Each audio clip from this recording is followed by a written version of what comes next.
검찰이 계곡 살인 사건 피의자 이은혜와 조연수를 이틀째 소환해 조사를 이어갔습니다. 그동안 진술을 거부하며 수사에 비협조적이던 두 사람의 태도에 조금씩 변화가 있는 것으로 알려졌는데요.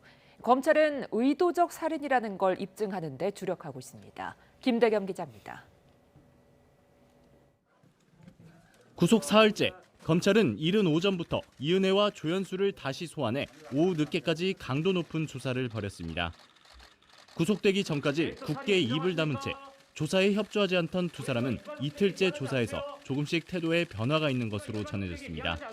자신들의 혐의를 입증할 증거가 없다고 생각했다가 검찰이 구체적인 증거들을 제시하며 강도 높게 추궁하자 조금씩 입을 열기 시작한 것으로 분석됩니다. 부작위한 살인이라고 하는 것은 아무것도 하지 않아서 살인으로 인정되는 것이라서 고의를 입증하기가 굉장히 어렵거든요. 그러니까 검찰이 어느 정도의 물적 증거를 갖고 있는지를 먼저 파악하고자 하는 것 같아요. 검찰은 이은혜 남편이 구조 요청을 하는데도 그냥 내버려둬 숨지게 했다는 부작위 살해 혐의 대신 적극적으로 살해하려 했다는 자기에 의한 살해로 혐의를 바꾸는 방안도 검토하고 있습니다. 이를 위해 계곡 살인 사건 당시 함께 있었던 공범을 최근 소환해 구체적인 상황에 대한 진술도 확보했습니다. 앞서 보고독을 이용해 윤 씨를 살해하려 한 정황이 담긴 SNS 대화 내용도 확보한 만큼 이미 계곡 살인 전부터 살인의 고의가 있었던 걸 입증하는 데 주력하고 있습니다.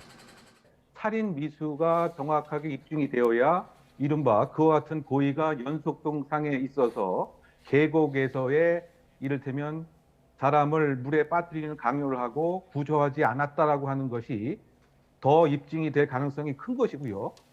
이들이 계속 혐의를 부인할 경우 진술을 무력화할 수 있는 촘촘한 증거가 필요한 만큼 자료 분석과 참고인 조사도 병행하고 있습니다.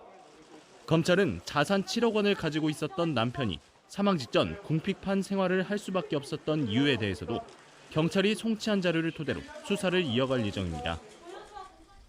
YTN 김대겸입니다.